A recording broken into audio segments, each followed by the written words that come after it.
ಸುದೀಪ್ ರೈ ಆತ್ಮಹತ್ಯೆ ಪ್ರಕರಣಕ್ಕೆ ಒಂದು ಬಿಗ್ ಟ್ವಿಸ್ಟ್ ಸಿಕ್ಕಿದೆ. ಪತ್ನಿ ಸೌಮ್ಯಾ ಶೆಟ್ಟಿ ಅರೆಸ್ಟ್ ಆಗಿದ್ದಾರೆ. ಸೌಮ್ಯಾ ಶೆಟ್ಟಿ ತನ್ನ ಪತಿ ಆಕಸ್ಮಿಕವಾಗಿ ಸಾವನ್ನಪ್ಪಿದ್ದಾನೆ ಅಂತ ಹೇಳ್ತಾ ಇದ್ರು. ಆದ್ರೆ ಈಗ ಅಷ್ಟು ಸತ್ಯ ಗೊತ್ತಾಗಿದೆ. ಉಡುಪಿ ಉದ್ಯಮಿ ಸುದೀಪ್ ರೈ ಆತ್ಮಹತ್ಯೆ ಪ್ರಕರಣಕ್ಕೆ ಸಂಬಂಧಪಟ್ಟಂತೆ ಅವರ ಪತ್ನಿ ಸೌಮ್ಯಾ ಶೆಟ್ಟಿ ಅವರನ್ನ ಕಾರ್ಕಳ ಪೊಲೀಸರು ಬಂಧನ ಮಾಡಿದ್ದಾರೆ. ಮಾನಸಿಕ ಕಿರುಕುಳವನ್ನ ನೀಡಿ ಆತ್ಮಹತ್ಯೆಗೆ ಪ್ರಚೋದನೆಯನ್ನ ನೀಡ್ತಾ ಇದ್ರು ಎನ್ನುವುದು ವಿಚಾರ ತಿಳಿದು ಬಂದಿದೆ. ಈಗ ಆ ಆರೋಪದ ಅಡಿಯಲ್ಲಿ ಸೌಮ್ಯಾ ಅವರನ್ನ ಸ್ಟೇಷನ್ಗೆ ಕರ್ಕೊಂಡು ಹೋಗಲಾಗಿದೆ. ಪ್ರಾಥಮಿಕ ತನಿಖೆಯಲ್ಲಿ ಆರೋಪ ಸಾಬೀತಾದ ಹಿನ್ನೆಲೆಯಲ್ಲಿ ಸೌಮ್ಯಾಗೆ 14 ದಿನಗಳ ನ್ಯಾಯಾಂಗ ಬಂಧನವನ್ನ ವಿಧಿಸಲಾಗಿದೆ. ಉದ್ಯಮಿ ಸುದೀಪ್ ರೈ ಆತ್ಮಹತ್ಯೆ ಪ್ರಕರಣಕ್ಕೆ ಸಂಬಂಧಪಟ್ಟಂತೆ ಆತನ ಪತ್ನಿ ಸೌಮ್ಯಾ ಶೆಟ್ಟಿಯ ಮೇಲೆ 10 ಹಲವು ಆರೋಪಗಳು ಕೇಳಿಬಂದಿದ್ವು. ಸುದೀಪ್ ಜೊತೆಗೆ ಎರಡನೇ ಮದುವೆಯಾಗಿದ್ದಂತಹ ಆಕೆ ಕಿರುಕುಳವನ್ನ ನೀಡಿ ಆತ್ಮಹತ್ಯೆಗೆ ಪ್ರಚೋದನೆಯನ್ನ ನೀಡ್ತಾ ಇದ್ಲು ಅನ್ನೋದು ಗೊತ್ತಾಗಿದೆ. ಆತನ ತಂದೆ ದಾಮೋದರ್ ಶೆಟ್ಟಿ ಕೇಸನ್ನ ದಾಖಲೆ ಮಾಡಿದ್ರು. ತನ್ನ ಮೇಲಿನ ಆರೋಪವನ್ನ ಸೌಮ್ಯ ಅಲ್ಲಗೆಳೆದ್ರು ಕೂಡ ಇದೀಗ ಪ್ರಾಥಮಿಕ ತನಿಖೆಯಲ್ಲಿ ಆರೋಪ ಸಾಬೀತಾಗಿದೆ. ಈ ಹಿನ್ನೆಲೆಯಲ್ಲಿ ಸೌಮ್ಯರನ್ನ ಕಾರ್ಕಳ ನಗರದ ಪೊಲೀಸರು ಬಂಧನ ಮಾಡಿದ್ದಾರೆ. ನ್ಯಾಯಾಲಯವು ಆರೋಪಿಗೆ 14 ದಿನಗಳ ನ್ಯಾಯಾಂಗ ಬಂಧನವನ್ನ ವಿಧಿಸಿದೆ.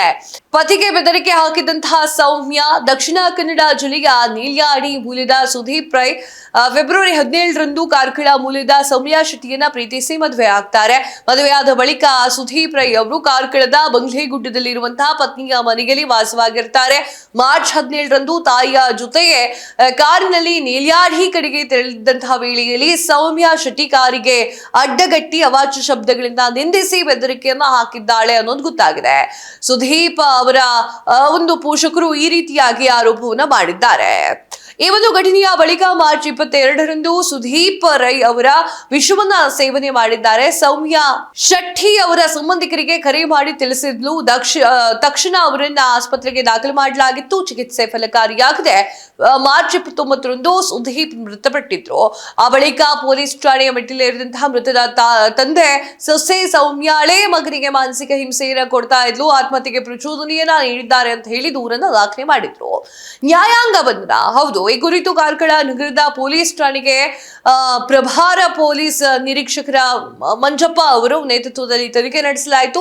ಪ್ರಾಥಮಿಕ ಸಾಕ್ಷ್ಯಾಧಾರಗಳನ್ನ ಸಂಗ್ರಹಿಸಿ ನ್ಯಾಯಾಲಯಕ್ಕೆ ಸಲ್ಲಿಕೆ ಮಾಡಲಾಯಿತು. ವಿಚಾರಣೆಯ ವೇಳೆ ಸೌಮ್ಯಾ ಶೆಟ್ಟಿ ವಿರುದ್ಧದ ಆರೋಪಗಳು ದೃಢಪಟ್ಟಿರುವಂತಹ ಹಿನ್ನೆಲೆಯಲ್ಲಿ ಅವರನ್ನ ನ್ಯಾಯಾಂಗ ಬಂಧನಕ್ಕೆ ಒಳಪಡಿಸಲಾಗಿದೆ.